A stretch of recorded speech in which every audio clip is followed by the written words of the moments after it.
Hey guys, welcome back to another 20 for 20 episode. We apologize for missing this last weekend. Jacob and I were actually on a hunting trip down. We have some land in southern Iowa, and we actually had a really fun time. We go down with my brother, Bob, my dad, and also our grandpa, who we call Opa. And I just want to take some time just to ask anybody that's watching this just to pray for my Opa. He's been pretty sick, and while he was down there, I think it's bronchitis that they said he had. It was just a little too much. It got really cold, and he's just so stubborn. So he's been hunting his entire life, and no matter how old he gets, I think he's just going to keep hunting and hunting. And even when it's cold, he still wants to be out there with the young bucks. But it comes to a point where it's like, his body's take a step back. So he got pretty sick out there. I think he took the last 2 days of the trip off. So hopefully he's recovering from that. But, yeah, definitely prayers for him. Yeah, but actually we were going to record a podcast while we were down there. And because of the way that Apple is, you have to have a dongle for everything. I hate dongles. Who made that word, man? We forgot the piece, and we weren't able to record down there. So that's why this is dropping Tuesday. This won't be in replacement of Saturday, so we'll still have a video out. Yeah, for this week. This upcoming Saturday. Yeah, but Jacob and I just thought that we'd share some of our hunting stories. I got to take... Just in this week, man. Yeah. Jacob and I literally went down for 3 days, and both of us we were able to harvest some deer. And my dad, my brother, and, well, I guess Opa came down when we did, but my dad and my brother had literally been down there since last Tuesday. And your dad's not even back yet. Yeah, my dad's still down there. Still hunting. And they came back empty-handed. I think Bob got a doe last night, but he just got tired of waiting. Yeah, Jacob and I got really blessed. So we showed up after they had already been there a couple days, and me and Russ both got a buck, and then we scooted on out of there. So we were going to tell you our stories of like each of our deer. I'm going to let Russell start. Russell got a monster, so why don't you tell us about that? Yeah, so Jacob and I, it was so funny just like how the whole thing played out. So it was Thursday morning that we were leaving. And yeah. Jacob actually, he was supposed to like take an exam, but he got it approved to take it next week. And so he's just like, I'm not going to class, so we're just leaving. So Jacob and I slept in until about like 8, and then packed up all of our stuff and left by like 9:45. And it's about a 3-hour drive from here down to where we hunt. So we got to camp right around like 12:45 or whatever. Jacob and I throw some venison in the microwave for a quick lunch, put on the hunting clothes and go out. That's literally what we did. We were in our shower and nothing. No, we got out there about like 1:30. I think we were both sitting in our tree stands, and I actually really appreciated this trip. And this isn't like, I guess it is part of the story because I was able to partake in this, but when I'm just like sitting in a tree stand alone, like there's not much to do.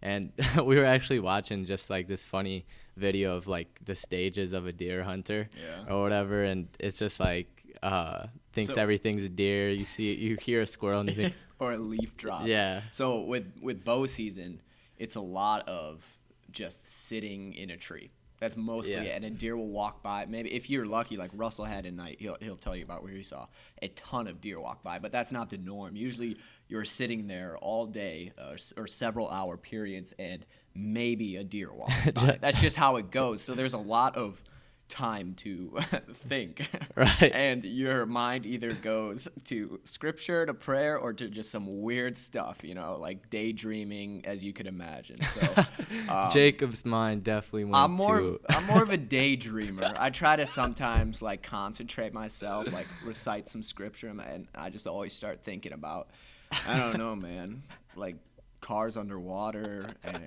Okay. You don't have to get into detail. I'm scared, bro.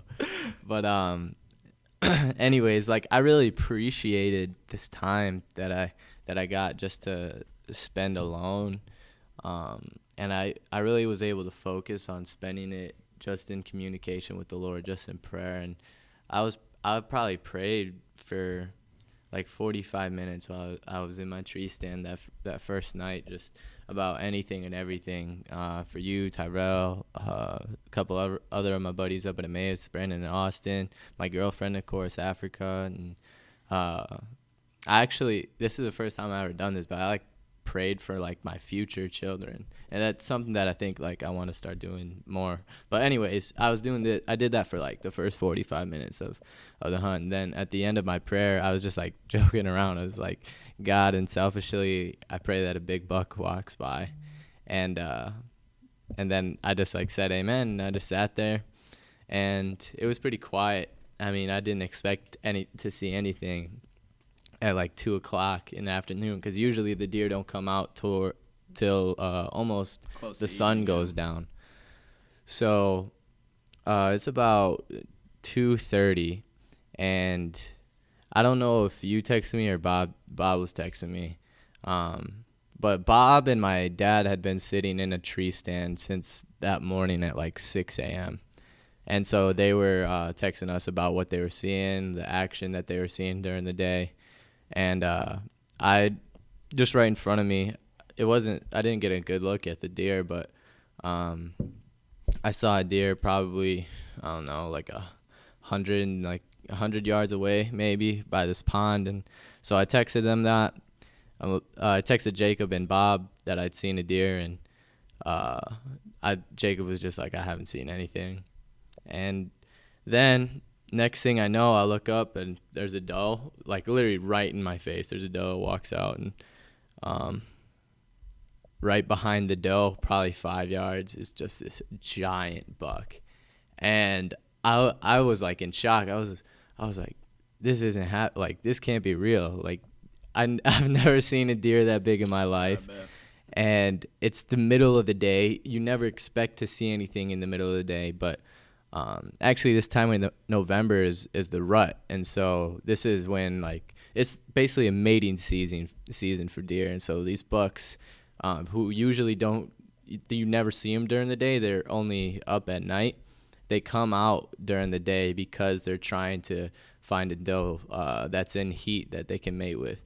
And so this buck is right behind this doe, and he's coming right at me, and my heart just starts thumping and thumping. And the doe is walking right to where I want her to lead the buck to where I can shoot it. And so the doe walks to my right to about 15 yards from where I was sitting. And the buck is a little bit behind her at this point, probably 5-10 yards.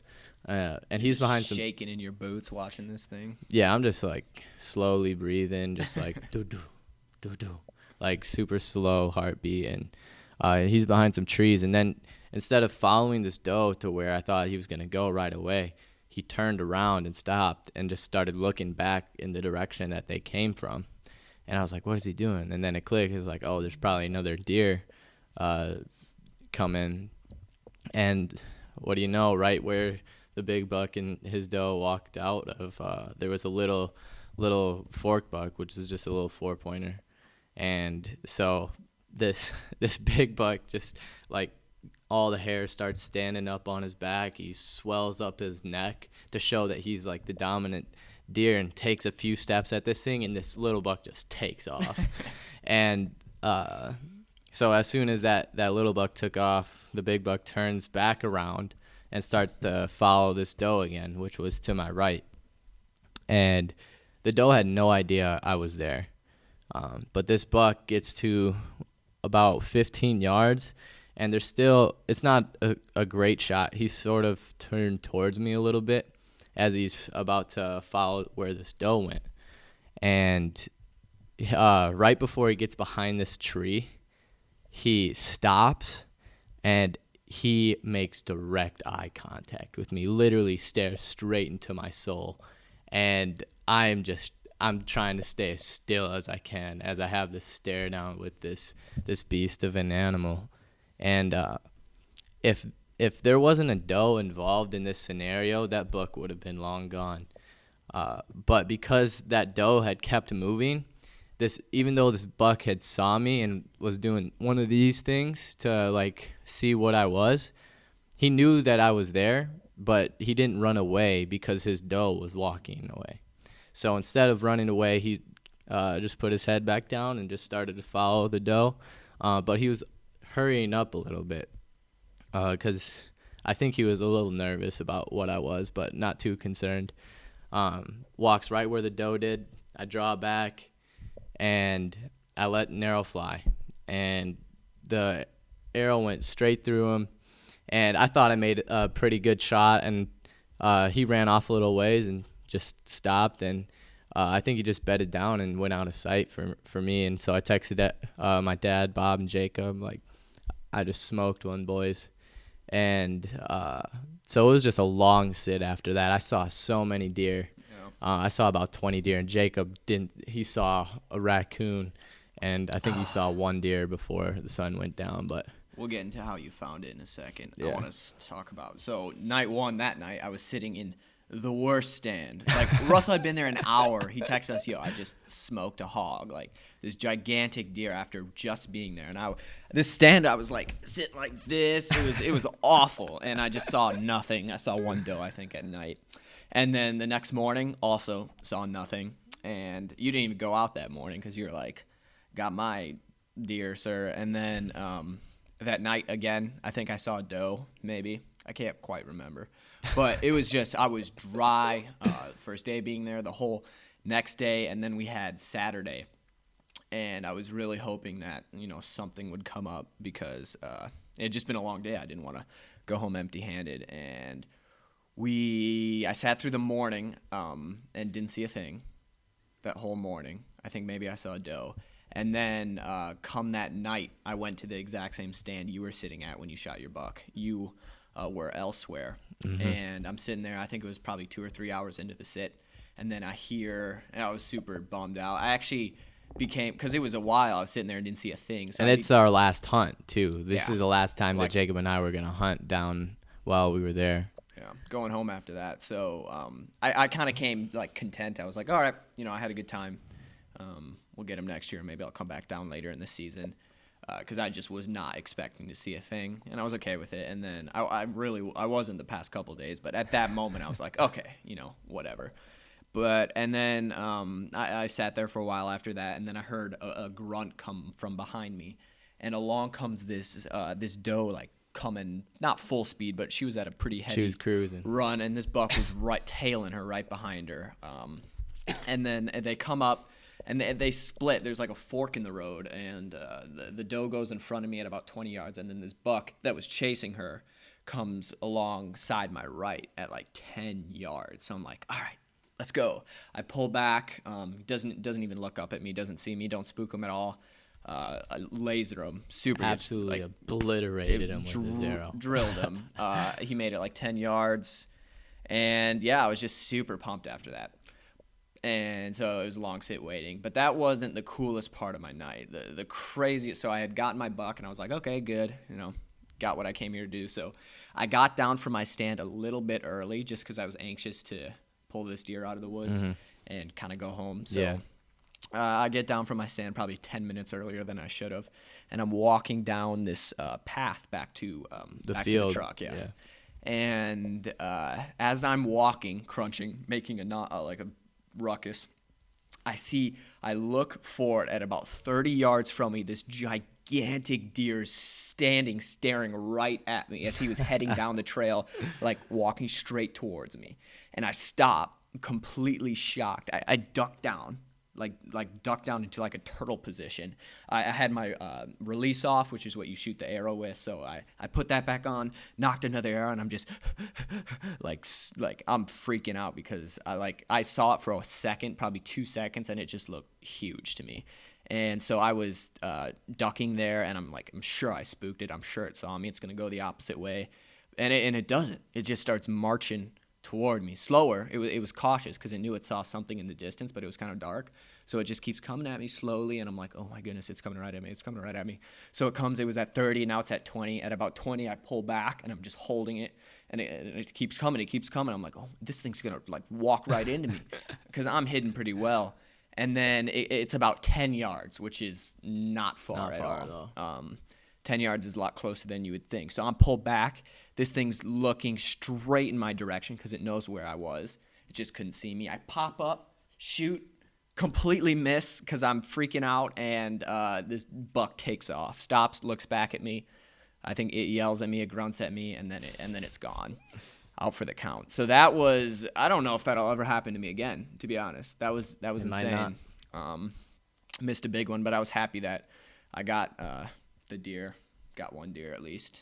But so overall, it was a good time. I'm really glad I went. I think besides our stories, I mean, I'll remember the first deer I killed, the first buck I killed, I'll probably remember that path story.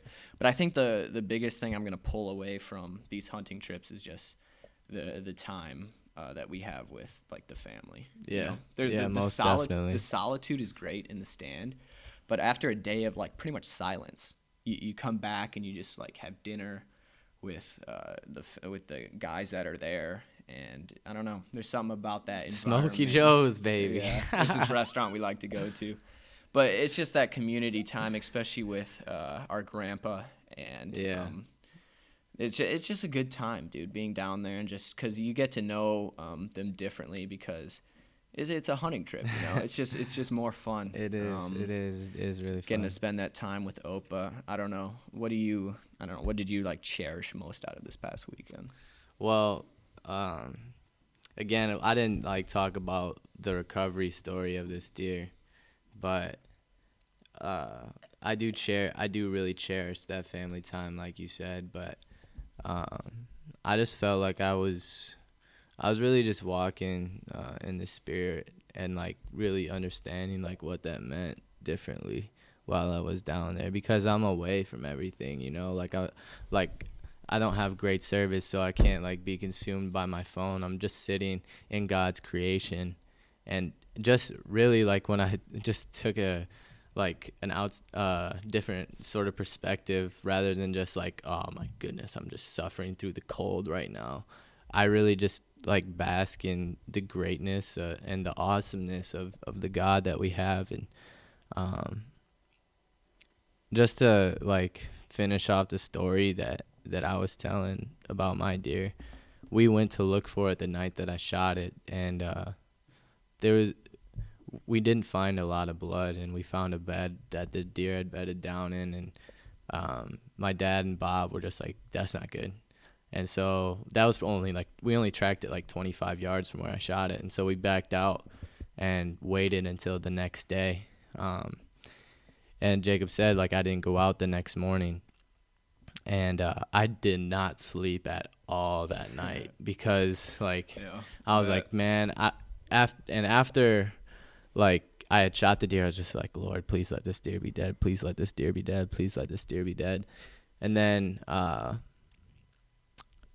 like through the night, like, I was still in prayer, just, like, asking the Lord to, like, calm myself. And I was really just being constant in prayer. And we didn't go out right away in the next morning to go look for it. We waited until about 11 o'clock. I shot this deer at 3 p.m. the day before, and we waited until 11 a.m. the next day to actually go step foot in the woods and go look for it. And so we went back to the last spot where we had tracked the deer and followed blood to the edge of the woods, and then there was just nothing after that. And it was leading to this huge cornfield, and we didn't know if it went left or right or through the corn or whatever. But my dad, with the experience that he has, he's like, well, we're just going to go walk on the opposite side of the cornfield. There was this big finger of woods, and we'll just walk up it, and it's a shot in the dark, but we'll just see if he bedded down up there. And we're just walking probably like 250 yards through this thick brush in this finger. And I was just praying, like, Lord, please lead us to this deer. And then we'd been looking for about 40 minutes, and then I like Jacob became content with not shooting a deer. I became content with that we weren't going to find this monster of a deer. And I was just like, Lord, you gave me this deer, but it's also yours to take away. And I'm okay with that. And as soon as, like, I came to that conclusion, I stepped out of this thicket of brush, and the deer's just laying right there. Yeah. And it was so cool. It was one of the coolest memories I have with my dad, where like we thought we were just like, I was just like a little distraught, and he could tell that I was, but for his son, like he really wanted to find this deer.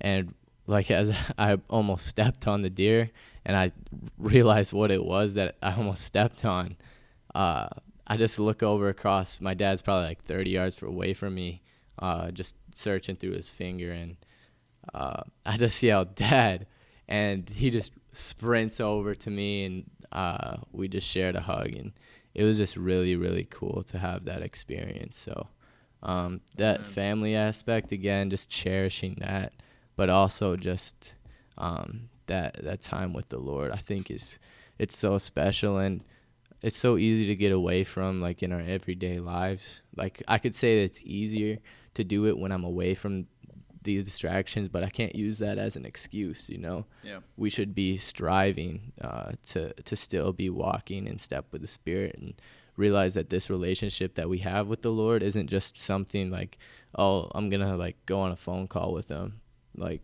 maybe once or twice a day, but you're in constant communication. Walking with him, literally. It's the imagery that the Bible uses to walk with the Lord, because it's like he's right next to you and you're walking with him throughout life. All right. Yeah. Sweet. That's all the time we have for today. We'll catch you guys again Saturday. Thanks for tuning in. Next Saturday, we're talking about the power of prayer. It's going to be an awesome one. It's going to be a banger. Can't wait for that. All right, guys. We'll see you next time.